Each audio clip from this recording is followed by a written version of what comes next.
첫 번째, 권리 포기라는 이야기를 할 때 가장 큰 방해, 권리를 포기하지 못하게 하는 게 뭘까? 그게 이제 영적인 유아예요. 그러니까 이게 신앙적으로 어리다는 거죠. 애기의 수준의 신앙을 갖고 있으면 권리 포기라는 신앙에 못 가요, 전부 다. 여기 저기 안 나오나요? 화면? 와이파이가? 뭐 나가고 있는 거죠, 그러면? 유튜브는 나가고, 줌도 나가고 있는 거고. 예. 그러니까 이제 권리 포기를 얘기할 때 제일 큰 방해가 뭐냐면 권리 포기해야 될 사람이 어린 거예요. 어리면 여러분 스스로 포기하기 어렵습니다. 그건 뭐 자연스러운 일이죠. 근데 문제는 신앙생활을 한 그분이 이제 막 신앙생활을 시작했다고 하면, 얼마 되지 않았다 하면 영적으로 유아 상태가 당연한 거죠. 우리가 아기를 낳고 난 다음에 아기가 한참 동안 뭐 학교 가기 전까지 어린 행동하고 실수하고 심지어 학교 가서도 여러 가지 이렇게 미숙함들을 보일 때 애가 아직 덜 커서 그래 이렇게 저희가 얘기하면서 이렇게 상황들을 정리할 수 있잖아요. 근데 영적인 유아가 문제가 되는 건 뭐냐면 컸어야 되는데 어른이 됐어야 되는데 못된 상태를 말해요, 이게. 그러면 문제예요, 이게.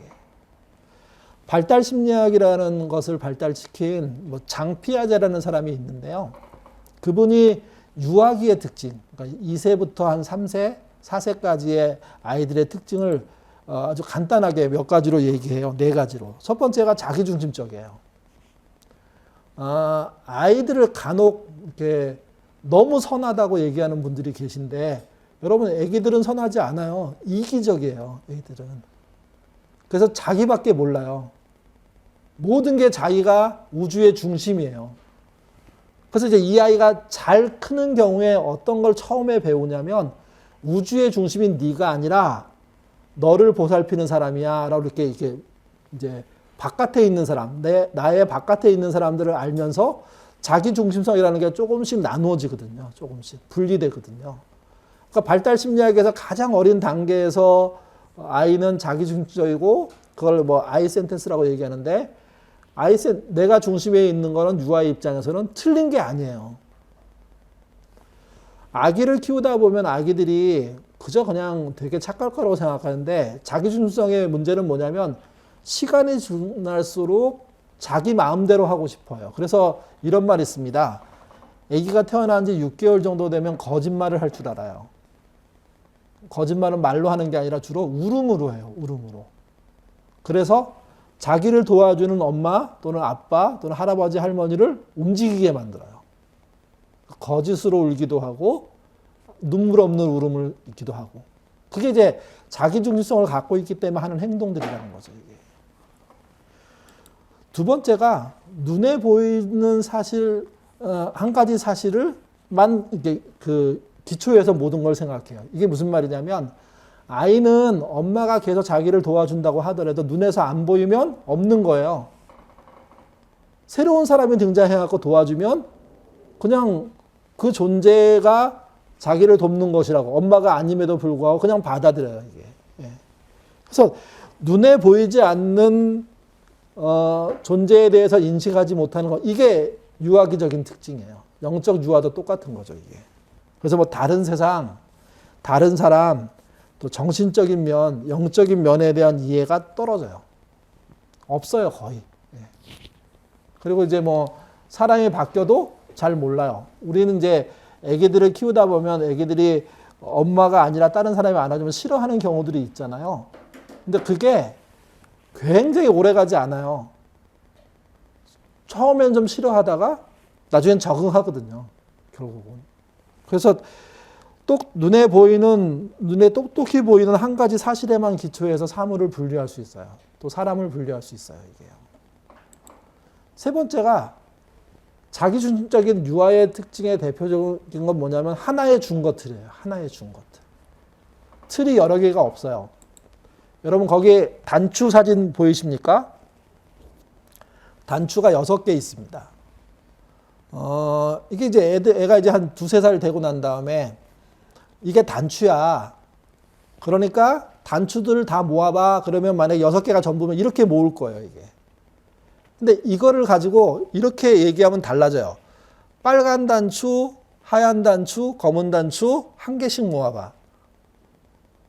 그러면 그때부터 어려워져요. 당연히 어렵죠. 유아 입장에서는. 근데 이게 좀 더 크면 똘똘한 아이들은 그런 거 하잖아요. 근데 2, 3세의 유아들은 한 가지 기준, 단추면 단추, 동그라면 동그란 거, 구멍이 4개면 4개.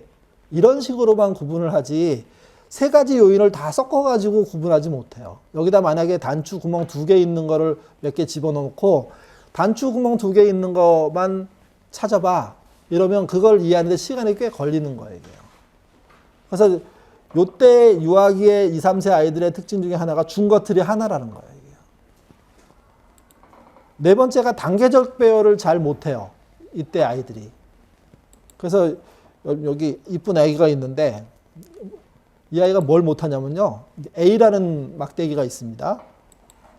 B라는 막대기가 있어요. 2, 3세 아이한테 둘 중에 어떤 게 길어? 이렇게 얘기하면 B가 길잖아요. 그럼 당연히 B가 길어. 이렇게는 얘기할 수 있는데 C가 등장해요. 그러면 A보다는 크고 B보다는 작잖아요.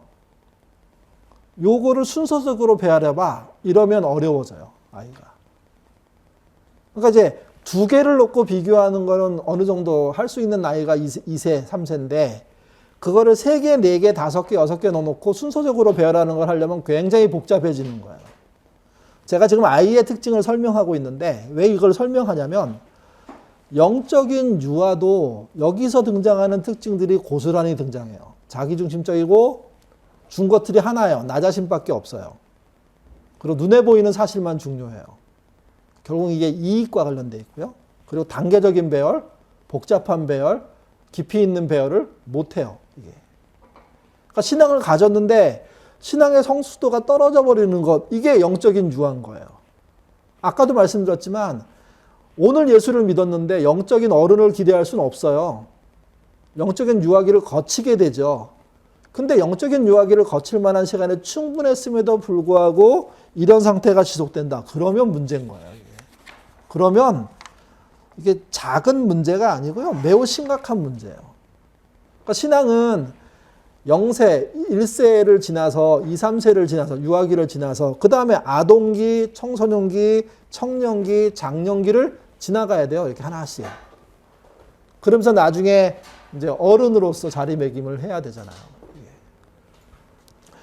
에릭 에리슨이라는 분이 그 사람들의 어떤 인생을 이렇게 단계별로 나눠요. 그 중간 정도가 청소년기거든요. 아이덴티티를 찾을 기간이라고 얘기하는데, 이 땅에 태어난 사람들 중에 상당수, 정확하게 몇 퍼센트는 알 수 없지만 상당수가 청소년기 이후에 자라지 않아요. 아이덴티티를 못 찾고 인생을 끝내는 경우가 많아요. 그래서 에릭 에리슨이 강조하는 게 뭐냐면 청소년기 때 애들이 정체성을 찾을 수 있도록 도와줘야지만 그 다음 단계로 갈 수가 있다는 거죠. 근데 상당수의 아이들은 청소년기가 됐고 심지어 청년기가 되고 장년기가 됐음에도 불구하고 정체성 문제에서는 자기를 못 찾은 상태. 그래서 여러분 30이 됐음에도 불구하고 방황하는 사람이 있죠. 40이 됐음에도 불구하고 방황하는 사람이 있어요. 예. 근데 아닌 척하고 사는 사람이 더 많아요, 사실은. 그래서 이 유아 상태가 얼마까지 지속되면 좋으냐, 특별히 신앙적인 유아기는 몇 년이 좋으냐, 이거 생각해 보셔야 돼요. 여러분 한번 생각해 보십시오. 신앙적인 유아기는 몇 년 정도 하는 게 좋을까요? 여러분 한번 생각해 보세요. 몇 년까지는 봐줄 수 있나요? 신앙적인 유아기로. 저희 지난 기수 이럴 때 똑같은 질문 드리거든요. 지금까지 나온 평균은 3년이었어요. 3년. 예수를 처음 믿고 거듭났다고 생각하는 그 시점부터 3년 정도의 시간은 유아기로 봐야 된다. 그리고 그 다음에는 청소년기로 가야 된다. 그리고 장년이 돼야 된다. 그게 안 일어나면 병들기 시작한다. 한국 교회를 보면 이번에 코로나 사태 우리가 봤을 때 알게 된 게 있는데 사회적으로 전혀 통하지 않는 진짜 심각한 이야기를 아무렇지도 않게 대사회적으로 해버리잖아요. 그게 문제예요. 그러니까 그러면서도 그게 창피한 일인지 몰라요. 그건 더 큰 문제죠, 사실은요. 이게. 그러니까 이렇게 영적인 유아기가 계속되면 영적인 유아적인 실수를 할 수밖에 없고 그런 교회를 다닐 사람들은 별로 없다는 거예요. 이게요. 과거에는 성숙도가 높았는데 지금 떨어지고 있다는 게 문제다. 제가 그렇게 말씀을 드리는 겁니다. 자, 계속 보시죠. 이제 유아기적인 특정, 이런 발달 심리에서 말하는 특징 이제 넘어서 그 다음 단계로 한번 가보죠. 병적인 유아 상태. 히브리서 5장 11절에서 14절 말씀 같이 읽어보겠습니다. 멜기세덱에 관하여는 우리가 할 말이 많으나 너희가 듣는 것이 둔함으로 설명하기 어려우니라. 때가 오래되었으므로 너희가 마땅히 선생이 되어야 될 터인데 너희가 다시 하나님 말씀의 초보에 대하여 누구에게서 가르침을 받아야 할 처지니 단단한 음식을 못 먹고 젖이나 먹어야 할 자가 되었도다. 이는 젖을 먹는 자마다 어린아이니 의의 말씀을 경험하지 못한 자요 단단한 음식은 장성한 자의 것이니 그들은 지각을 사용함으로 연단을 받아 선악을 분별하는 자들이니라. 멜기세덱이라는 사람은 되게 미스테리한 인물이에요. 성경에서는. 그래서 해석이 좀 분분해요. 근데 명확한 것은 구약에 나타난 예수님이라고 설명되고 있기도 해요. 근데 뭐 그렇다고 해서 이게 정답 이렇게 말하기는 어려워요. 논쟁이 있어요, 이건요. 그러니까 논쟁이 있는 사실에 대해서 사실은 대화할 수 있는 수준까지 성장하는 게 어른이죠. 신앙적으로도. 그러니까 멜기세덱에 대한 다른 많은 사람들의 해석들이 막 있을 수 있어요. 그럼 그거를 듣고 저 사람은 저렇게 생각하는구나. 우리 교회 목사님은 이렇게 생각한대. 그러면 이것과 저것이 서로 나올 수 있는 의견이구나. 이런 식으로 이렇게 폭이 넓어지는 대화를 할 수 있는 것이 사실은 이제 병적인 유아 상태에서 벗어나는 거거든요. 물론 사람들의 주장 중에 되게 억지도 있어요. 잘못도 있을 수 있어요. 그렇지만 그런 대화를 말씀을 기초로 해서 지각을 사용함으로 분별해내는 작업들을 할 수 있는 사람이 뭐냐면 신앙적으로 어른이에요. 어른. 그러면 어른이 되어야 될 나이가 됐음에도 불구하고 그걸 못하면 그게 병적인 유아 상태에 들어간 거죠. 이게. 히브리서 다시 보시면 하나님 말씀의 초보라는 말을 해요. 성경을 하나님 말씀으로 믿기는 하는데 거기서 벌어진 다양한 양상들에 대해서 이해가 떨어지는 걸 말해요. 이게. 또 하나 마지막 두 번째 줄에 보시면 그들은 지각을 사용함으로 성경은 덮어놓고 믿어서는 안 돼요. 여러분의 지각을 쓰셔야 돼요. 여러분의 지각이 반영돼서 해석할 수도 있고 그 다음에 오답을 말할 수도 있어요. 그게 인정돼야 돼요. 그게. 또 하나 유일한 답이 있다고 믿어서는 안 돼요. 그게 무슨 말이냐면 시절을 따라 해석이 달라지고 내용이 달라지기도 하거든요. 조금씩. 우리가 배운 만큼 과학이 발달하는 만큼. 저희 어렸을 때는 창조과학이라는 게 있어가지고 6,000년 지구의 나이를 얘기했거든요. 근데 여러분 지금 창조과학을 그렇게 믿는 사람들은 문제가 있는 사람들이에요. 왜 그러냐면 과학적인 발달이 추가되면서 지구의 나이가 6,000년으로 한정 지을 수 없다는 증거들이 쏟아져 나오고 있거든요. 그러니까 많은 신학자들이 과학적인 사고를 기초로 해서 성경의 연대를 다시 해석하는 작업들을 해요. 그러려면 지각을 써야 돼요. 지각을. 그리고 그 지각에 대한 이야기들을 지각을 사용해서 분석하고 그 다음에 무엇이 더 옳은지 찾으려고 애쓰고 잘 모르겠으면 질문을 남겨놓고 이런 거 하는 거야 이게요. 그러니까 병적인 유아 상태의 사람들은 정답이 극단적으로 정해져 있고요. 그거 하나만을 믿는다고 막 밀어붙이는 형태가 될 가능성도 높다는 거죠 이게. 그리고 어려운 문제는 안 믿는 거. 어려운 문제들에 대해서는 얘기하지 않는 거. 특별히 어려운 문제 중에 핵심이 뭐냐면 선악을 분별하는 거거든요. 그런 대화를 하지 않는 거. 그런 일에 지각을 쓰지 않는 거. 여러분 지금 뭐 갭 투자라고 해가지고 전세 자금을 잘 이용해가지고 집을 사고 하는 식으로 해서 투기를 하잖아요.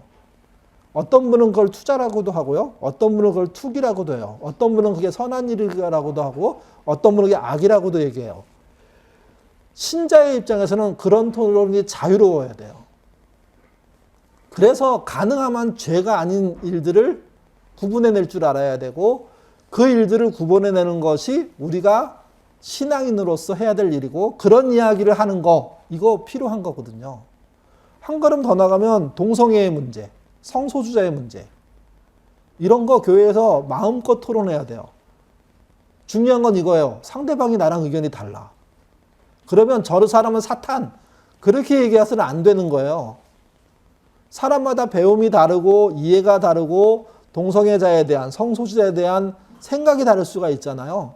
그 생각과 성경은 뭘 얘기하는지를 같이 토론하면서 우리들의 지각이 함께 녹아지는 거. 이게 유아적인 병적인 유아 상태를 벗어나는 방법인데 이런 거 없이 그냥 정해준 정답만 외우고 그 정답이 아니면 모두 나쁘다고 생각하는 방식의 신앙을 살아. 이게 병적으로 유아 상태인 거예요.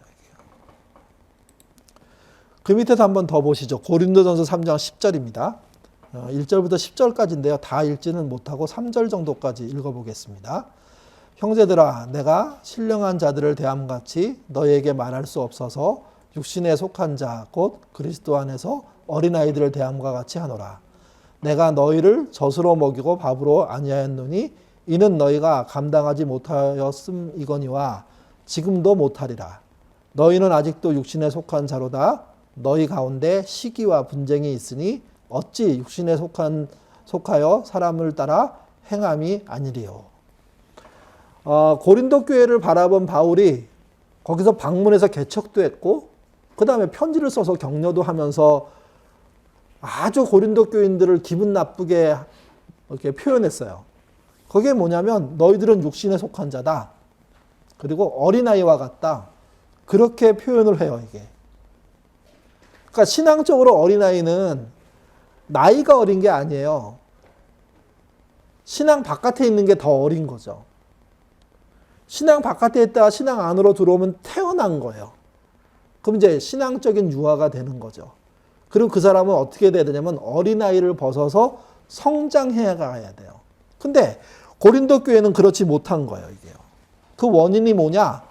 마지막 두 번째 줄에 보시면 시기와 분쟁이라고 표현하고 있어요. 시기와 분쟁의 핵심은 서로가 서로를 인정하지 못하는 거예요. 지각을 사용하지 않는 거예요. 편가름을 하는 거예요. 이게. 그래서 너희 교회 전체가 유아야. 지금 그 얘기를 하고 있는 거예요. 이게. 유아 상태는 뭐 심정적인 장애가 있을 수 있습니다. 마음의 장애. 또 정신적인 장애가 있을 수 있습니다. 페이지 넘겨주셔야 될 것 같은데요. 그리고 세 번째가 영적인 장애가 있을 수 있습니다. 세 가지 장애 모두 다 문제가 있는 겁니다. 세 가지 모두 다. 이걸 잘 지각을 사용해서 시기 분쟁이 아닌 방식으로 풀어나가는 거. 이렇게 뭐라 그러나 낯설지만 이렇게 포용하는 관대함으로 풀어나가는 거. 그게 어른이 하는 방법이거든요. 자, 거기 보시면 고린도전서 3장 2절 쉬운 성경이 있습니다. 같이 읽어보겠습니다. 그때 나는 여러분에게 단단한 음식이 아니라 우유를 먹였습니다.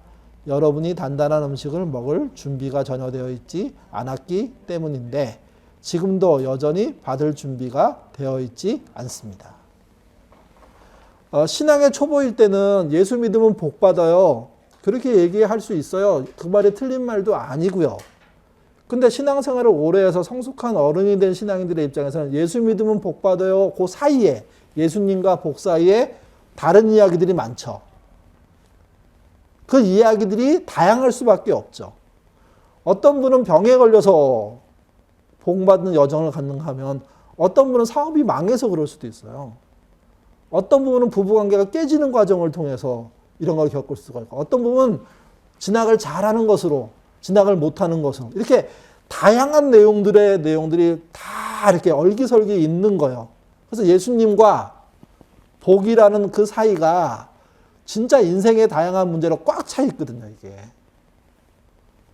그걸 꿰뚫으면서 지각을 사용하면서 시기분쟁하지 않으면서 복을 향하여 가는 삶을 사는 게 예수님 믿으면 복 받아요. 그거예요.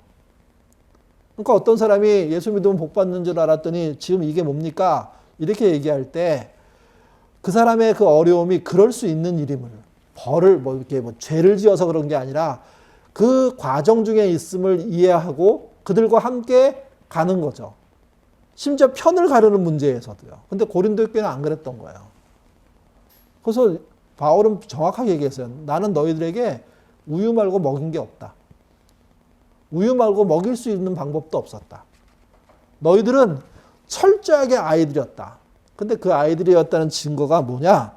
그게 시기와 분쟁이었던 거다. 그렇게 얘기하는 거죠. 이게.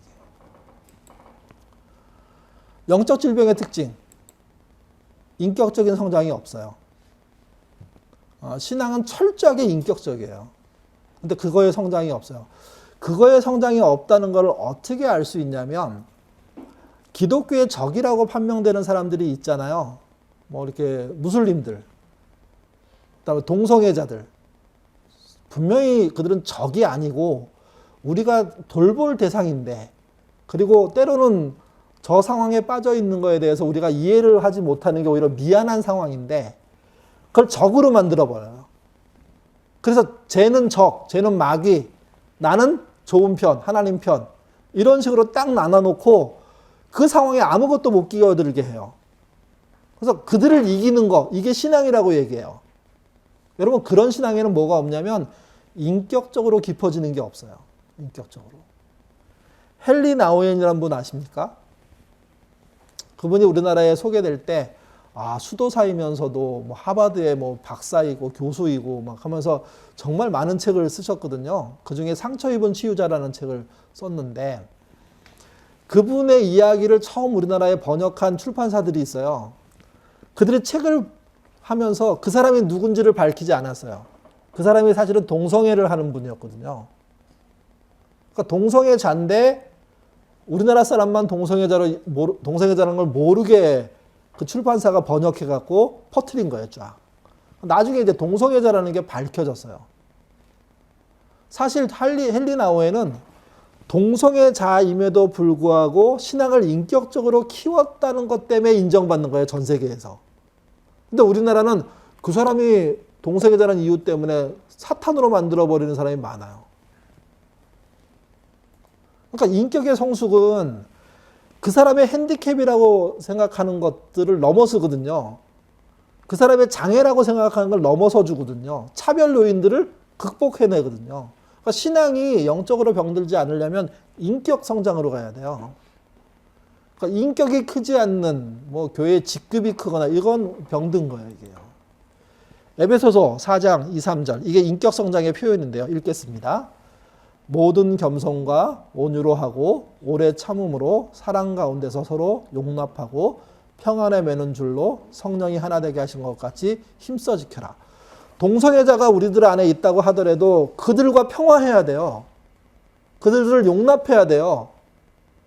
반대로 여러분, 그들이 우리를 용납하지 않나요? 또 그들이 만약 우리를 배척하면 그게 또 문제죠, 이게. 그러니까 성령으로 하나 됐다는 것은 뭐냐면 겸손과 온유로, 오래 참음으로, 사랑으로 서로 용납하는 것으로 평안에 매는 줄로 하나 되는 것인데 이것을 이루어내는 게 인격적으로 신앙이 성장한 거예요, 이게. 편가르기 하는 건 정말 수준 낮은 신앙이에요, 수준 낮은 신앙. 그러니까 나랑 달라요. 이제 죄송한 표현인데 흑인을 만난 적이 있어요. 나는 스스로 어떻게 생각했냐면 나는 차별하지 않는다. 혼자 주문을 걸듯이 했는데 그분이 웃을 때마다 이빨이 너무 하얀 거야. 되게 당황스럽더라고요. 어떻게 이빨이 저렇게 하얘?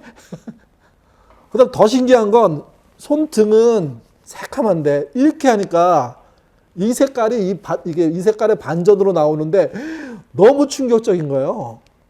그 제가 그분 앞에서 깜짝 놀랐어요. 웃을 때 놀래고 손 뒤집을 때 놀래고. 그러니까 이제 그분이 왜 그러시냐고. 그래서 제가 너무 이빨이 하얘서 놀랬다고. 그때 그분이 제가 얼굴이 까매서 그렇죠. 이렇게 얘기하더라고요. 여러분, 그게 저는 그분을 만나기 전에 나는 사람 차별 안 해. 근데 더 놀라운 그 이전에 또 하는 가지가 냄새가 달라요. 그분의 냄새하고 내 냄새가 달라요. 내가 그 냄새 때문에 가까이 못 가겠어요. 근데 얼굴, 이빨이 막 드러나고 손 드러나고 더 못 가겠어요. 그분이 그러더라고요. 목사님한테도 냄새가 난다고. 마늘 냄새 많이 난다고. 자기 그거 참고 지금 만나는 거라고. 그러니까 이제 이런 거에 처음에는 충격일 수 있죠. 모르니까. 그래갖고 저희들끼리 이제 같이 간 분들끼리 그 흑인 그 사람을, 신앙인을 어떤 분이 그러더라고요. 연탄이라고 부르더라고요. 그 연탄 어땠냐고 막 이렇게 물어보는데, 그런 과정을 거칠 수는 있는데 그게 계속 이어진다면, 그래서 나는 흑인이 싫어 하고 차별한다면, 그러면 그거는 성령 안에서 하나 될 수 없는 사람인 거예요. 그러면 그분에게는 뭐가 안 일어나냐면 인격적인 신앙의 변화가, 깊이가 안 나타나요. 그러니까 기본적으로 차별하는 사람은 인격 성장이 없는 영적인 유아들인 거예요. 누굴 대놓고 찍어놓고 계속 공격하는 사람은 그런 사람인 거예요. 이게요. 두 번째, 영적인 지식의 성장이 없어요. 신앙을 가지면 어쨌든 영적인 지식을 가져야 돼요. 예수 믿으면 구원받는다. 그게 영적인 사실이잖아요. 그 신비를 어떻게 다 설명해내요? 여러분 구원받았다는 걸 어떻게 설명하실래요? 그게 영적인 지식이거든요.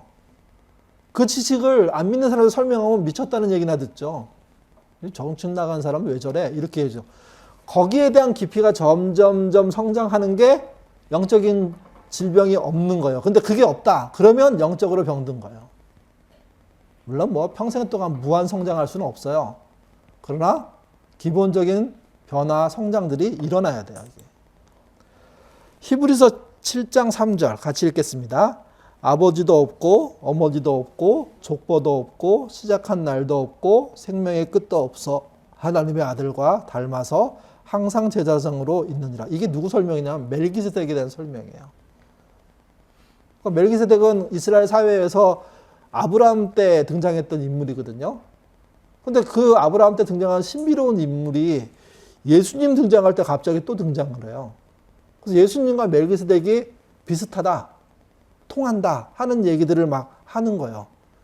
그런 이야기들에 대해서 배우고 그걸 받아들이고 하는 지식, 또 그것 말고도 성경에 있는 여러 지식들, 또 인격적인 지식들, 이런 것들이 없으면 문제가 있는 거죠. 이게 7장 6절도 읽어보죠. 레위 족속에게 들지 아니한 멜기세덱은 아브라함에게서 10분의 1을 취하고 약속을 받은 그를 위해서 복을 빌었는데, 그러니까 멜기세덱이 아브라함이 그 조카를 찾으러 나가는 전쟁에서 승리하고 난 다음에 조카를 찾아서 돌아올 때 그때 길에서 만났어요. 그 순간 아브라함은 그가 정말 신령한 하나님의 제사장임을 알았고 그 앞에서 11조를 드려요. 그 전쟁에서 이긴 소득의 11조를. 그랬더니 그 멜기세덱이 복을 빌어주거든요. 근데 문제는 이것 말고는 없어요. 이것 말고는. 내용 자체가. 그러니까 그런 분들에 대한 이야기를 하나하나 챙겨가면서 예수님과 연결시킬 수 있는 지식으로 발달하는 거, 성경에 예수님에 대한 이야기가 로 연결됐다는 사실들을 이렇게 확대해 나가는 거, 그런 작업들을 해 나갈 수 있어야 돼요. 그게 그리고 어디에 영향을 끼쳐야 되냐? 인격에.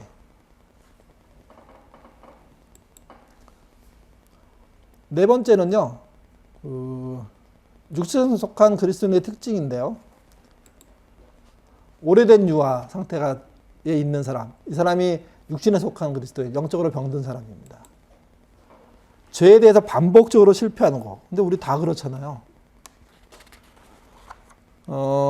반복적이라는 실패라는 것은 우리가 숙명적으로 겪을 수밖에 없는 일이에요. 근데 여기서 반복적인 실패의 문제는 뭐냐면 덮어놓고 없는 척 해버리는 거예요. 내가 다시 그 문제에 빠졌을 때 다시 죄를 깨닫고 죄인임을 고백하는 방식으로 가지 않는 거. 이게 굉장히 큰 문제예요. 그게 육에 속한 그리스도인이거든요. 그리고 신령한 사실들을 받아들이지 못하는 거. 누군가 기도해서 병이 나았대. 라고 누가 했을 때 과학적으로 그럴 수 없죠. 여러분 기도해서 병 낫는 건 믿으십니까? 아무도 안 믿으면 더 큰일인데. 근데 누군가 진짜 믿었다고 해요. 됐다고 해요. 그러면 하나님은 그럴 수 있다는 사실을 받아들일 줄도 알아야 돼요, 이게. 제가 이제 알고 있는 한 선교사가 의료 선교사를 준비했어요. 그래갖고 이제 여기서 서전이 돼가지고 선교지로 나가려고 하는데, 어느 날 마음속에 감동이 왔어요. 너는 의료 선교사로 나가지 마라. 그냥 선교사로 나가라. 이런 감동이 왔어요. 이해를 할 수가 없는 거예요. 내가 의사 되려고 얼마나 진짜 피 튀기게 공부하고 치열하게 공부해서 이제 됐는데, 그래서 이제 칼잡이, 서전이 됐는데, 그걸 써먹으려고 선교지에 나가려고 했더니 너 그러지 말라는 거예요. 그런 감동을 믿지 않았어요. 선교지에 갔어요. 갔는데 어느 날 길을 가다가 어떤 사람이 독사에 물렸어요. 독사에. 근데 그 순간 자기 마음속에 옛날에 어떤 감동이 다시 일어난 거예요. 너는 의료 선교사, 의술을 쓰지 말라고. 그러니까 이분이 말도 안 되는 거예요. 도대체 나를 그럼 왜 훈련시켰냐고.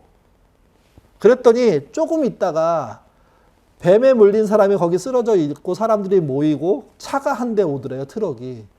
그들이 차에서 사람이 내린 다음에 뭐라고 서로 막 얘기하다가 갑자기 차 본네트를 팍 열고 점프 케이블을 딱 꺼내 갖고 와서 배터리에다가 딱딱 연결시킨 다음에 그 끝을 그 뱀에 물린 사람 상처에 지져버리더래요.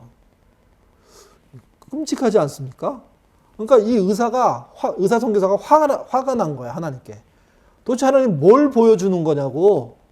내가 의사니까 여기서 응급조치를 하고 빨리 병원으로 실어 날라서 이 사람에게 살 수 있는 기회를 더 많이 줄 수 있는데 왜 이걸 못하게 마음속에 감동을 주냐고.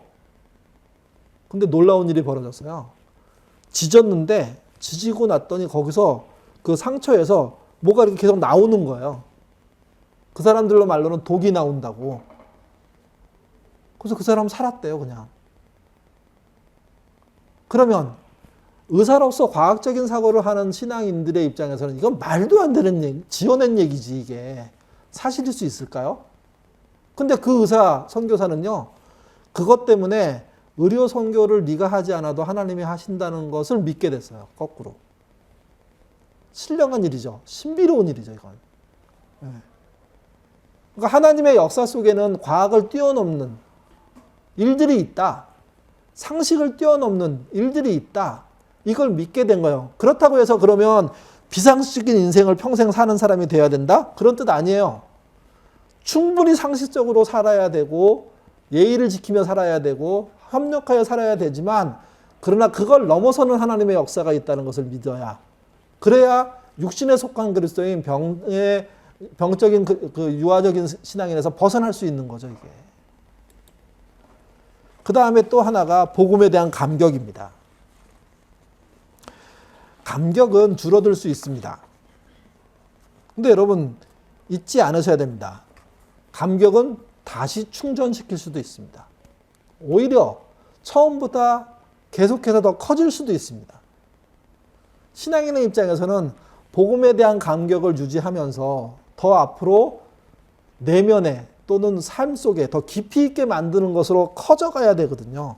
근데 그런 감격이 없어요.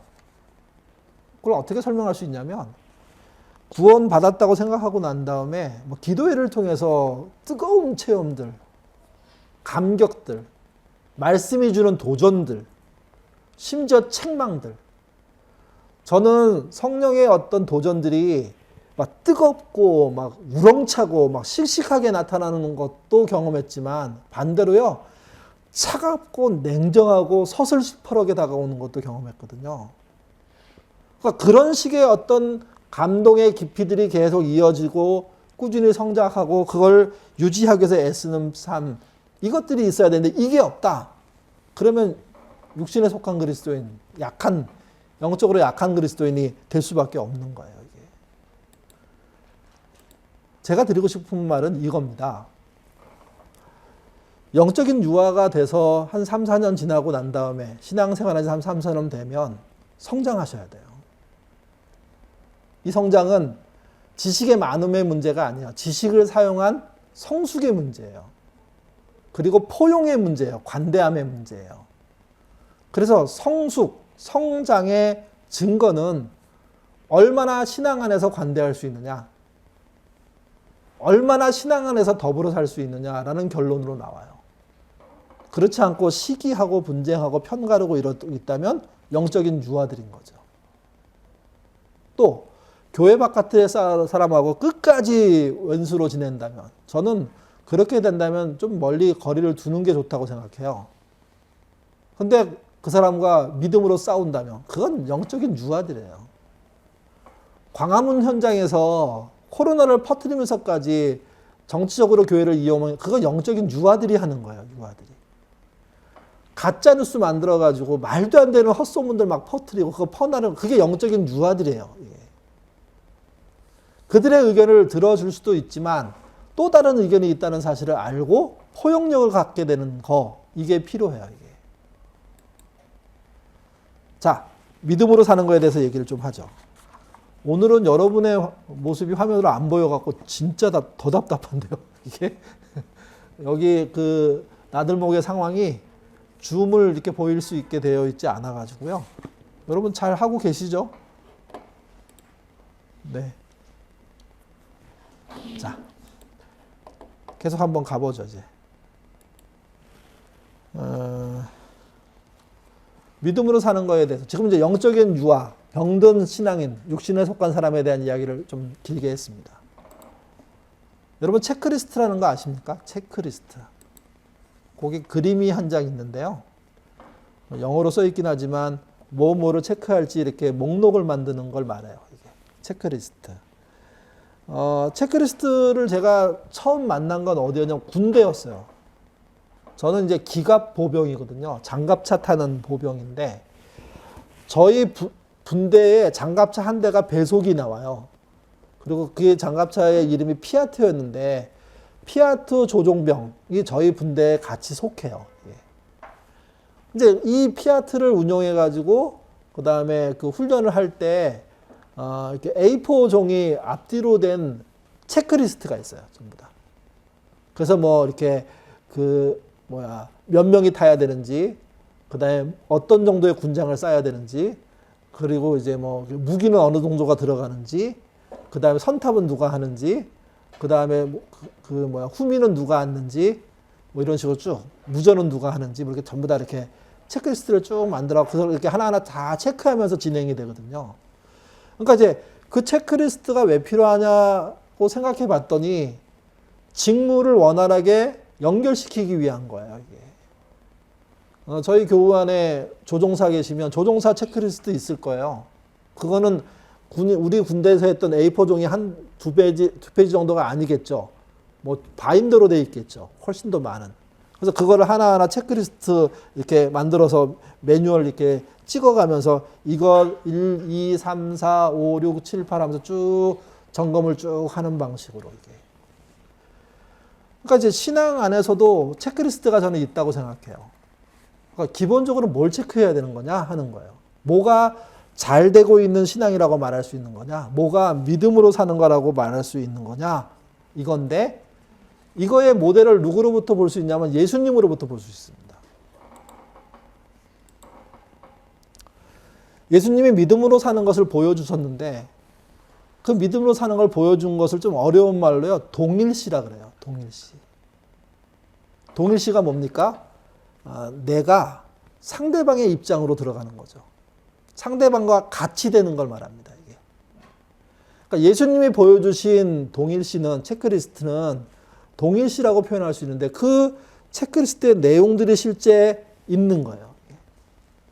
뭐였는지 마태복음 3장 13절에서 17절 말씀. 예수님의 이제 동일시가 시작되는 대목입니다. 물론 이제 예수님은 요 말씀 전에 태어나는 것부터 사실은 동일시가 시작되는데 어떤 그 분기점이 되는 게 이 사건이에요. 이게 세례받는 사건인데 같이 보겠습니다. 마태복음 3장 13절에서 17절 읽겠습니다. 이때 예수께서 갈릴리로부터 요단강에 이르러 요한에게 세례를 받으러 하시니 요한이 말려 이르되 내가 당신에게서 세례를 받아야 할 터인데 당신이 내게로 오시나이까? 예수께서 대답하여 이르시되 이제 허락하라. 우리가 이와 같이 하여 모든 의를 이루는 것이 합당하니라 하시니 이에 요한이 허락하는지라. 예수께서 세례를 받으시고 곧 물에서 올라오실새 하늘이 열리고 하나님의 성령이 비둘기같이 내려 자기 위에 임하심을 보시더니 하늘로부터 소리가 있어 말씀하시되 이는 내 사랑하는 아들이요 내 기뻐하는 자라 하시니라. 여러분, 세례는 누가 받나요? 세례는 누가 받을까요? 죄인이 받죠. 또 하나, 사람이 받죠. 회개하는 사람이 받죠. 보통 세례는요, 개종하는 사람이 받습니다. 그러면 예수님이 하나님의 아들인데 개종이 필요한가요? 회개가 필요할까요? 그분이 뭔가를 잘못해가지고 그걸 만회해야 되나요? 그런 일이 없어요, 예수님은. 그냥 오신 그 자체로 하나님이시고 완벽한 분이신데 그분이 세례를 받았어요. 그 이유는 딱 한 가지예요. 사람과 동일시하기 위함이에요. 사람이 되기 위함이에요. 사람이 되기 위함. 그러니까 예수님은 당신이 이 땅에서 믿음으로 사는 것을 뭐로 표현했냐면 사람과 동일시, 똑같이 되는 것으로 표현했어요. 전부 다. 그리고 그의 절정, 어떤 분기점이 뭐냐면 그게 세례예요. 세례. 죄인들이나 받는 세례를 그분이 받으시죠. 세례 요한이 예수님이 오는 걸 봤어요. 세례 요한이 뭐라고 얘기합니까? 우리나 받을 세례를 왜 당신이 받냐고.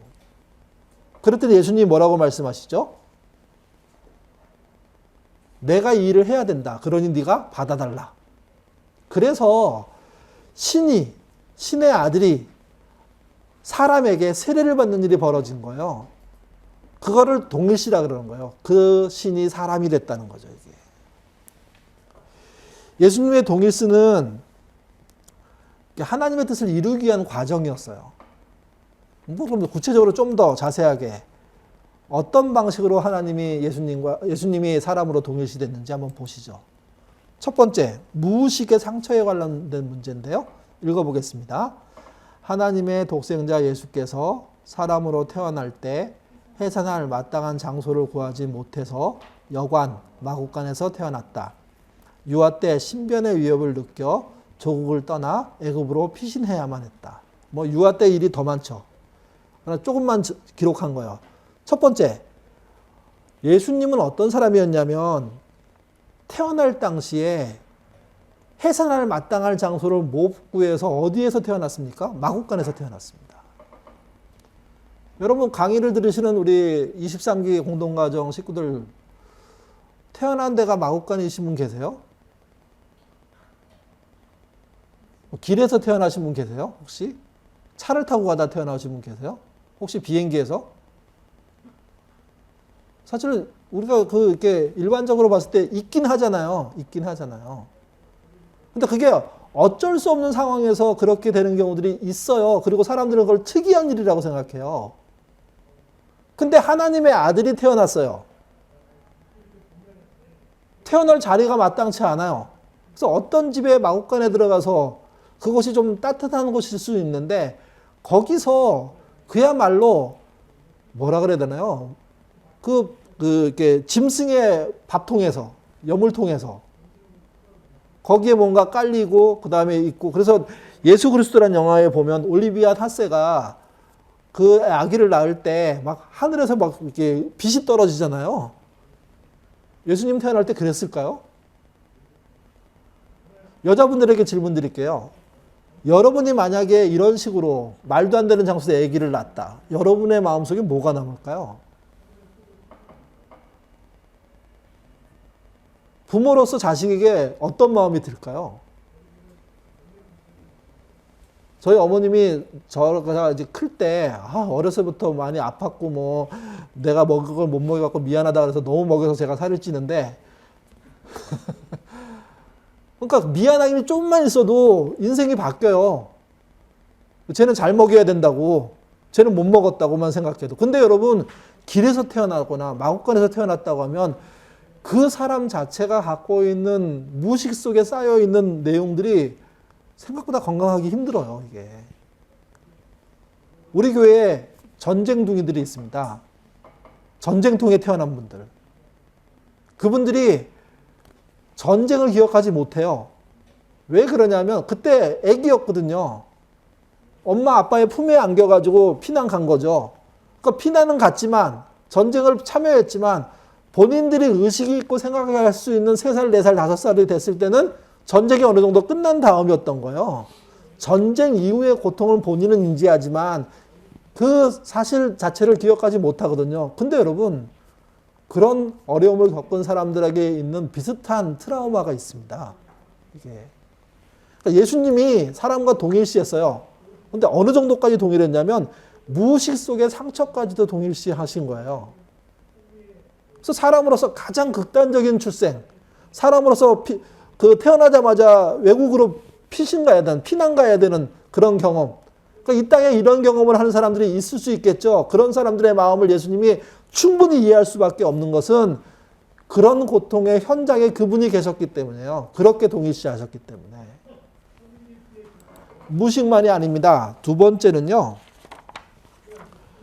지역차별을 경험하십니다. 두 번째 같이 읽겠습니다. 예수께서 어린 시절을 보낸 나사렛은 이스라엘 사람들이 가장 멸시하는 마을로 유대인들은 나사렛에서 무슨 선한 것이 나오리라고 전혀 기대지 않았다. 여러분 고향 때문에 차별 받아보셨어요? 너 고향 어디야? 어딘데요? 그랬더니 그 다음부터 상대 안 해. 슬픈 현실이지만 대한민국 안에는요, 전라도 사람들이 모이는 교회가 따로 있고요, 경상도 사람들이 모이는 교회가 따로 있고, 충청도 사람들이 모이는 교회가 따로 있었습니다. 양반이 모이는 교회가 따로 있었고, 그 다음에 상놈들이 모이는, 백정들이 모이는 교회가 따로 있었습니다. 지금 많이 극복했죠. 근데 여전히 지금도요, 전라도 출신이 지배하고 있는 교회, 충청도 출신이 지배하고 있는 교회, 경상도 출신이 지배하는 교회가 있습니다. 제주도에 갔더니 육지 사람과 섬 사람으로 구분하더라고요. 이게 무슨 말이냐면 예수님은 자신이 자랐던 동네 때문에 평생 차별받으셨어요. 거기에 동일시하신 거예요. 지역 차별 받는 거에. 그래서 지역 차별 받고 말투 때문에, 고향 때문에, 피부색 때문에 이런 차이들에 대한 심각한 사회적인 병리 현상을 충분히 이해하시는 거예요. 그리고 그들을 받아줄 수도 있는 거죠, 이게. 세 번째가 순종의 차원입니다. 순종의 차원. 어느 정도까지 순종했을까요? 세 번째, 같이 읽겠습니다. 예수는 친히 만물을 창조하신 하나님이셨지만 육신의 부모에게 순종했다. 신이 하나님께 복종했대요. 순종했대요. 이것만큼 큰 복종이 있을까요? 동일시가 있을까요? 신이 육신의 부모에게 순종했다. 그러면 그분은 이 땅의 그 어떤 일에 대해서도 순종할 수 있는 분이에요. 싸울 수도 있지만 견딜 수 있는 분이에요. 그렇게 동일시하신 거예요. 신이 사람이 되도록, 사람 아래에 있도록. 네 번째, 학력에 대한 거예요. 학력에 대한 거. 같이 읽겠습니다. 예수는 아버지 요셉이 죽은 뒤에는 가업을 물려받아, 가업이 목공이라는 거 아시죠? 정상적인 교육의 기회를 갖지 못했으며 그로 인해 예수님께서 공생애를 시작했을 때 사람들은 그분이 배우지 못했다고 비웃었다. 그거 사실이잖아요. 나사렛 사투리 쓴 그 애가 되게 신통하대. 그리고 사람들이 막 몰려와요. 그 다음에 뭐 얘기하다가 야, 너 학력이 어떻게 돼? 우리 식으로 따지면 그렇게 묻는 거죠. 너희 선생님 누구야? 글은 배웠어?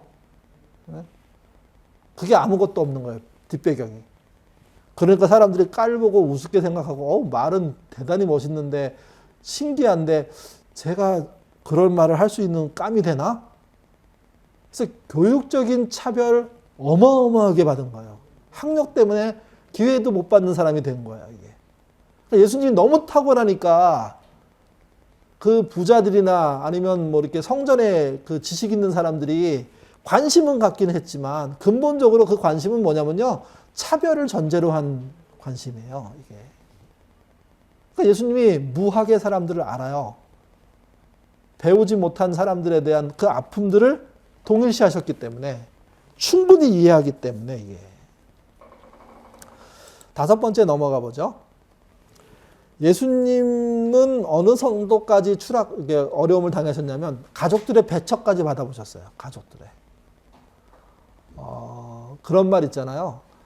이렇게 세상에서 가장 어렵고 힘든 건 가족이라고. 그래서 어느 드라마 보니까 나의 아저씨라는 드라마 보니까 이렇게 삼형제가 주인공인데 막내가 영화 감독이잖아요. 그가 이제 가족에 대해서 표현할 때 일본의 어떤 사람이 이렇게 얘기했다. 가족은 아무도 없을 때 내다 버리고 싶은 존재라고. 예수님 그러셨을 것 같아요. 왜냐하면 가족한테 배척당하잖아요. 같이 읽어보겠습니다. 예수는 소년 시절에 예루살렘 성전에서 당시의 종교 지도자들과 심도 있게 토론할 정도로 뛰어났지만 예수의 부모와 형제들은 예수의 행동을 이해하지 못했고 예수께서 공생애를 시작하고 나서 예수가 미쳤다고 생각해서 동네를 떠나 먼 곳으로 가버리라고 말했다. 많은 사람이 배척하더라도 가족이 지지하면 견딜 수 있습니다. 그런데 예수님은 가족의 지지까지도 못 받았어요. 이 땅의 사람들 중에 부모의 지지 못 받고 형제의 지지 못 받고 가족의 지지 못 받아가지고 옹색해지고 힘들어지고 방황하고 정말 힘겹게 산 사람들이 얼마나 많습니까? 더군다나 미치지 않았는데 가족들이 미쳤다고 얘기하면 예수의 동생들이 나 사실 형 때문에 너무 힘들어. 형만 우리 동네에서 없었으면 좋겠어. 형 하는 일 반대 안 할게. 그러니까 우리 동네에서만 하지 마. 우리 동네랑 무관한 딴 데 가서 해. 거기서 말하는 게 유대 먼 곳이 그거예요. 제발 부탁해, 형. 아무리 선량하고 좋은 형이라고 하더라도 동생들한테 그런 얘기를 들으면 이 상처가 얼마나 클까요? 예수님은 그런 사람을 향한 동일시를 하신 거예요. 이게. 그러니까 이 땅에 가장 버림받지 않아야 될 대상인 가족으로부터 버림받고 미쳤다는 이야기로 누명을 쓰는 이런 현실에 동일시 하신 거죠. 이게. 여섯 번째는 배반입니다. 인생을 살면서 배반 당해 보셨습니까? 이거 그냥 진짜 뼈 때리는 겁니다, 완전. 뭐 이렇게 강타를 한 대 맞는 게 아니고요. 인생이 그냥 무너져 버리는 거예요, 완전. 배반당하는 게. 근데 배반당할 때 배반을 준비하는 사람들은 주도 면밀하거든요. 다 뺏어가거든요. 같이 보시죠. 읽겠습니다. 예수는 가장 친한 제자들로부터 이해받지 못했다. 그의 제자 가운데 하나인 가룟 유다는 돈주머니에서 돈을 훔쳤고 급기야 은산수에 예수를 팔아버렸다. 예수께서 로마 군병에 잡혀갈 때 제자 모두는 예수를 버리고 도망쳤고 수제자 베드로는 예수를 저주하고 부인했다. 자기가 키워낸 진짜 제자가 12명인데 12명 모두가, 여기 베드로만 그런 거 아니에요. 모두가. 여러분은 몇 명 키우셨습니까? 인생 사시면서. 제자라고 할 수 있는 분들이 좀 있나요? 지인들이나 정말 믿을 만한 사람이 있나요? 만약 그들 모두가 배반한다면 예수님은 그렇게까지 추락하는 사람에게 동일시하신 겁니다. 그러니까 예수님의 동일시라는 게 예수님이 사람 됐다는 얘기가 뭐 이렇게 대충 잠깐 모양을 바꾸지 뭐 이런 게 아니에요. 요술 부린 게 아니에요. 완전히 배반의 극단을 체험하시고 그 삶 속에서 아픔 당하시고 그것 때문에 죽으시고 하는 일들을 한 거죠, 이게. 일곱 번째, 주거에 대한 문제입니다. 요즘 우리도 주거의 불안한 환경 속에 살잖아요. 왜 우리 집만 안 올라 하는 원망도 있고. 근데 그 집값 올라봤자 딴 데 가서 사지도 못하고 막 더 복잡하잖아요. 열받죠. 예수님은 어떻게 이런 상황들에 동일시하셨는지 같이 읽겠습니다. 예수는 온 우주를 소유하신 하나님의 아들이었지만 이 땅에서는 머리 둘 곳조차 없었다. 예수는 스스로 먹을 것을 쌓아놓지 않으셨고 집 한 채를 마련하지 않고 사셨다. 집 없는 서름을 아십니다. 예수님은. 상황이 좀 다르긴 하지만. 예수님의 제자를 되겠다고 막 스스로 나왔던 사람들 우리가 공동가정 때 얘기했잖아요. 그때 예수님이 야 나는 진짜 집 한 채도 없어. 머리 눕고 누울 데도 없어. 그래도 오겠니? 그렇게 얘기할 수 있는 분이었어요. 아니, 얘기할 수밖에 없는 분이었어요.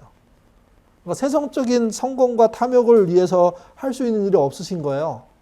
오히려 반대편에 집이 없는 서름 속에 살고 있는 그 사람들을 충분히 이해하고 비 맞아 보면서 잠을 자고, 바람에 정말 그 텐트가 날아갈 것 같은 그런 아픔 속에서 텐트의 그 기둥을 붙잡고 볼대를 붙잡고 밤을 새고, 정말 그 뭐라 그래야 되나요? 대낮에 그 떼약볕에서 하루를 견뎌야 되고, 이런 경험들이 충분한 거예요. 제가 초등학교 5학년 때 저희 동네가 철거가 됐습니다. 한 동네 전체가 다.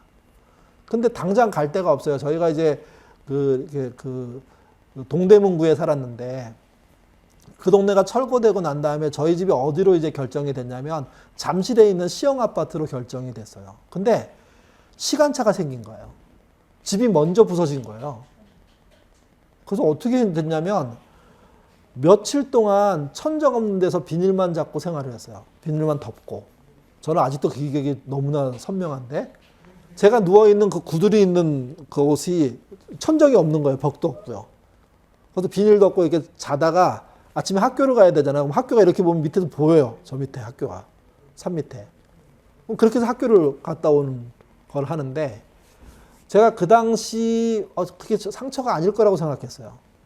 근데 제가 커서 집에 관련된 문제일 때 되게 제가 왜소해지는데, 그 왜소해질 때 딱 떠오르는 게 그 장면이에요. 엄마랑 같이 구들만 있는 집터에서 며칠 동안 잠실로 이사 가기 전에 생활했던 그거. 물론 저는 그걸 어떻게 승화시켰냐면 백패킹 하는 거로 승화시켰지만 근데 저로서는 여전히 그 문제가 강해요. 그래서 제가 전도사가 되고 난 다음에 월세를 얻어갖고 부천으로 왔을 때, 집에 도움 하나도 안 받고 이제 둘이 그냥 정말 맨땅에 헤딩해서 왔을 때, 그 첫날 이제 오는데 비가 왔어요. 엄청나게. 그래서 우리가 이제 지금 간신히 친구들 둘을 불러다가 우리가 손으로 다 옮겨갖고 다 아파트 이렇게 월세 집에다 다 집어넣고 이렇게 앉아 있었거든요. 그래서 제가 속으로 하나님 좀 저를 위로해 주세요. 이렇게 말을 했는데, 그때 어떤 일이 있었냐면 갑자기 띵동, 그 옛날 그 초인종 그 달려있는 아파트인데 그거 띵동 소리 나더라고요. 그래서 올 사람이 없는데? 우리는 이제 좀 정신 차리고 난 다음에 짜장면 시켜 먹자 이렇게 생각하고 있었거든요. 그리고 문 탁 열고 들어오는데, 저는 지금도 그분들을 잊지 못하고, 저희가 작년에 그분들한테 정말 은혜를 갚는다고 이렇게 밥을 아주 한번 사드린 적이 있는데, 저희 교회에, 제가 전도사로 있는 교회에 같이 신앙생활하는 집사님 부부가 찬압에다가 밥을 이만큼 싸갖고 오셨어요. 이렇게.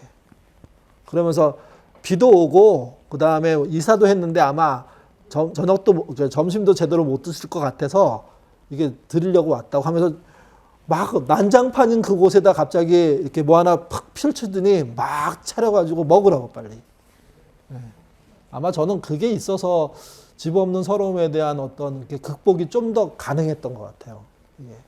근데 예수님은 집 없는 자의 서러움을 명확하게 아세요. 동일시가 너무나 선명하기 때문에. 공생애 30년 동안 그 자기의 삶 속에서 자기 집이 없는 서러움을 겪고, 그 다음에 들판에서 길에서 자는 사람들을 살았기 때문에 거기에 대한 이해가 너무도 선명한 거죠. 이게. 8번째, 쉼이 없는 일상. 뭐 잠깐 집이 없어가지고 나중에 집 구하고 쉬면 좋은데, 예수님은 그 정도가 아닙니다. 쉼이 없는 일상을 사셨대요. 같이 한번 보시죠. 읽겠습니다. 예수는 과중한 업무로 식사할 겨를조차 없었고 피곤하여 쉬고 싶었지만 따라붙는 군중 때문에 휴식할 수 없었다. 그분은 1인분 식량으로 5,000명의 장정을 먹일 수 있었지만 정작 자기 자신은 쉴 시간조차 없었다. 얼마나 힘들었을까요, 이게. 나중에 새벽에 산속으로 도망가잖아요. 우리는 그 시간 정해서 새벽 기도하신 거라고 빡빡 우기는데, 저는 아무리 봐도 도피해요, 이건. 나는 이제 더 이상 못해, 쉬어야 돼. 극단에 몰리고 극한에 몰리는 경험들을 하셨고 거기에 동일시 하신 거예요. 이 땅에 쉬지 못하는 사람들, 하루하루 노동력으로 버텨야 되는 사람들, 그것 말고도 정신적인 노동을 하는 모든 사람들을 충분히 동일시하실 수 있는 분이 예수님이에요. 이게. 아홉 번째, 그분은 좋은 일을 했는데요. 살해의 위협도 받아요. 이 살해의 위협은 장난이 아니라 조직적인 거였어요. 같이 읽겠습니다. 예수는 죽은 자를 살리고 문둥병자, 안진뱅이, 장님, 혈루병자, 귀신 들린 자 등등 수많은 병자를 치료했지만 유대인들은 예수님을 죽이고자 했다. 아니 좀 멋있는 일, 괜찮은 일을 했으면 사회적인 지지를 받아야죠. 우리는 그런 희망이라도 가져야 되는 거 아닙니까? 예수님이 하신 일이 얼마나 좋은 일이 많은데요. 근데 여러분, 예수님은 그 일을 했다고 죽이겠다는 협박을 수없이 받습니다. 이게. 얼마나 힘들었을까요? 이게. 이 땅에 이유 없는 폭행을 당하고 이유 없는 공격을 당하고 심지어 생명의 위협을 당하고 지금 미얀마 같은 경우에서는 진짜 제도된 나라 한번 만들자고 뛰어나갔던 젊은이들이 막 죽고 있잖아요. 광주랑 비슷하게 지금. 그분들의 외침들을 충분히 이해하실 수 있는 분이에요. 결국 그분은 십자가에 죽으시니까. 10번째, 예수님의 마지막, 이거보다 더 많은 게 찾을 수 있는데, 시간적으로 다 찾을 수 없으니까, 마지막은 저는 하나님과 단절이라고 생각해요. 진짜 고립. 하나님도 이해해 주지 않는 고립 말하는 겁니다. 읽겠습니다. 예수는 십자가에서 나의 하나님, 어찌하여 나를 버리셨나이까 하고 부르짖으면서 운명했다. 그 순간 하나님과의 단절을 경험했다. 베드로서에 보면 예수님이 지옥에까지 추락했다는 얘기가 있어요. 거기 계시다가 3일 만에 부활했다고. 이 말은 무엇이냐면 이 땅에서 하나님 믿지 않고 지옥 간 모든 사람과 동일시하신 거예요. 또 하나님 믿지 않는 모든 사람이 인류 전체가 받아야 될 심판을 예수님 직접 받으신 거예요. 그런 동일시를 하실 수 있었고 그것의 표현이 뭐냐면 하나님과의 단절이에요. 완전히 단절되는 상황 속에 들어갈 수 있었던 거죠. 이게. 정리하면 이렇습니다. 예수님은 세상에서 가장 위대한 분이지만 사람의 가장 세세한 곳으로 낮아지셨고요. 엄청난 기적도 일으키셨지만 사람으로서 가장 낮고 천한 곳에서 동일시하셨습니다. 예수님은 우리와 어떻게 동일하셨는가? 우리가 10가지 살펴봤습니다. 그것 말고도 성경은 더 많은 얘기를 해요. 시간 관계상 설명을 못 드리는 거죠.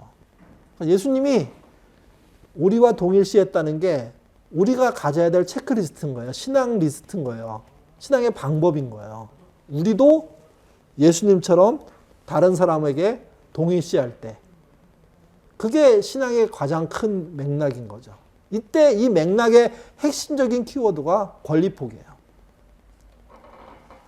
하나님의 아들이 권리를 내려놓았기 때문에 십자가의 구원이라는 게 가능한 거죠. 그리고 모든 사람의 그 병들 또는 고통들, 트라우마라고 표현되는 모든 내용들, 추락할 수 있는 가장 밑바닥들을 그분이 다 경험하게 되는 겁니다. 그 동일시를 하신 분이기 때문에 뭘 할 수 있느냐? 심지어 지옥에까지 추락하는 일을 하신 분이기 때문에 뭘 할 수 있느냐? 우리를 구원할 수 있는 거예요. 우리의 모든 질문을 짊어지셨으니까.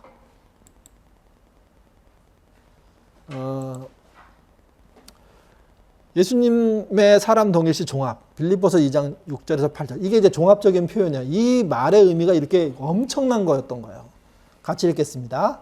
그는 근본 하나님의 본체시나 하나님과 동등됨을 취할 것으로 여기지 아니하시고 오히려 자기를 비워 종의 형체를 가지사 사람들과 같이 되셨고 사람의 모양으로 나타나사 자기를 낮추시고 죽기까지 복종하셨으니 곧 십자가에 죽으심이라. 이 두 절의 이야기를 제가 앞에 방대하게 설명한 겁니다. 사실 이 얘기가 더 많죠. 이게.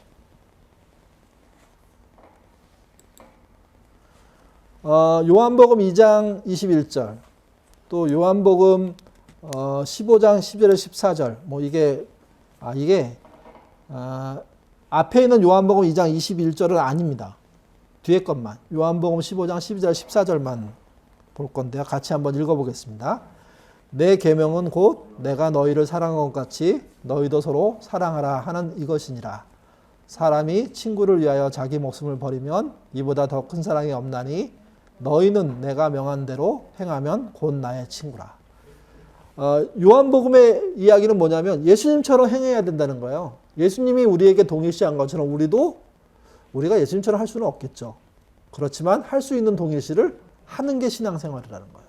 그리고 그것의 키워드가 뭐냐? 그게 권리포기라는 거예요. 권리포기. 하나 더 읽고 아마 이거 읽으면 쉬는 시간일 것 같은데요. 고린도서 9장입니다. 19절에서 21절 읽겠습니다. 내가 모든 사람에게서 자유로우나 스스로 모든 사람에게 종이 된 것은 더 많은 사람을 얻고자 함이라. 유대인들에게 내가 유대인과 같이 된 것은 유대인들을 얻고자 하며 율법 아래에 있는 자들에게는 내가 율법 아래에 있는 자 아니하니 율법 아래에 있는 자같이 된 것은 율법 아래에 있는 자들을 얻고자 함이라.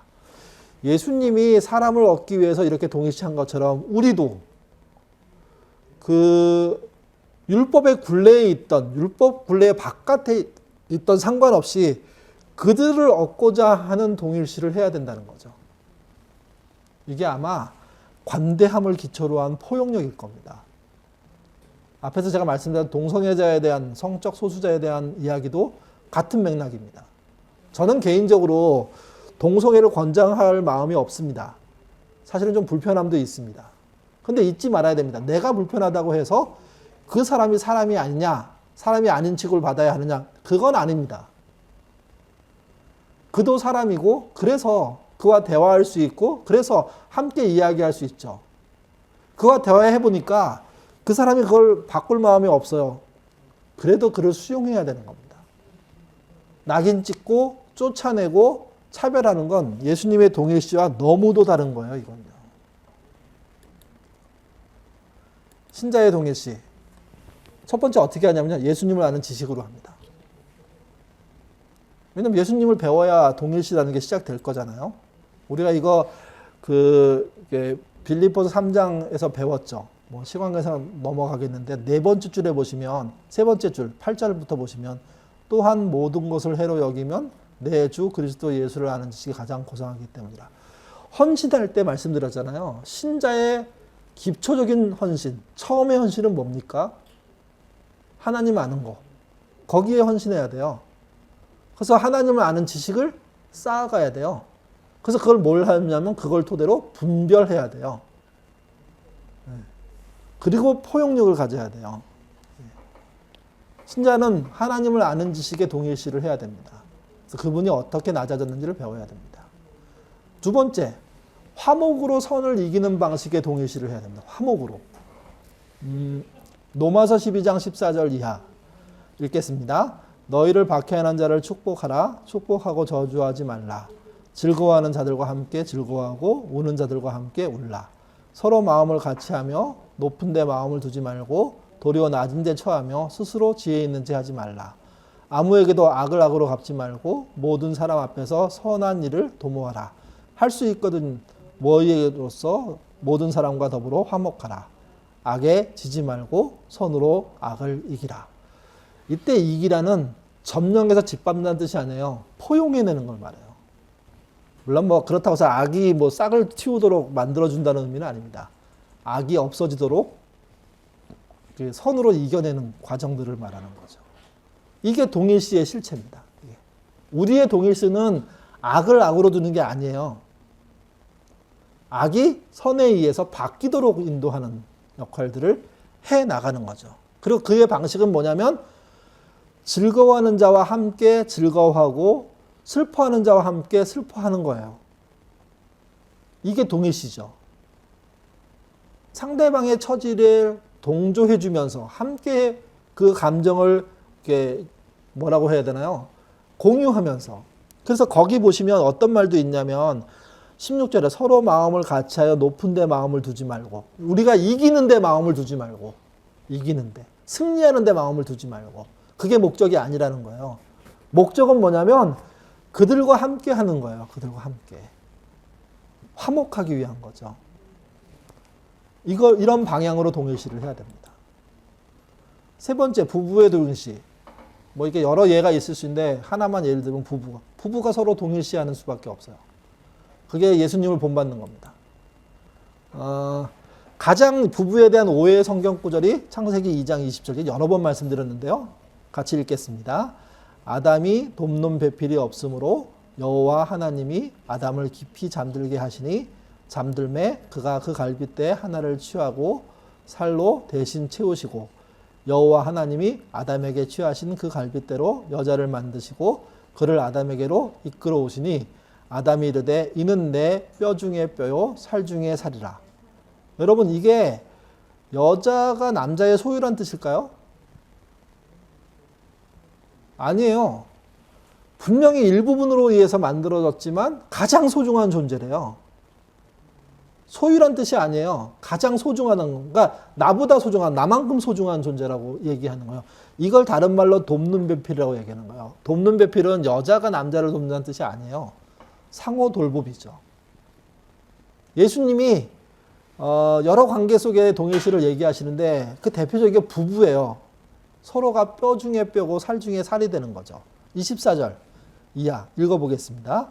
이러므로 남자가 부모를 떠나 그의 아내와 합하여 둘이 한 몸을 이룰지로다.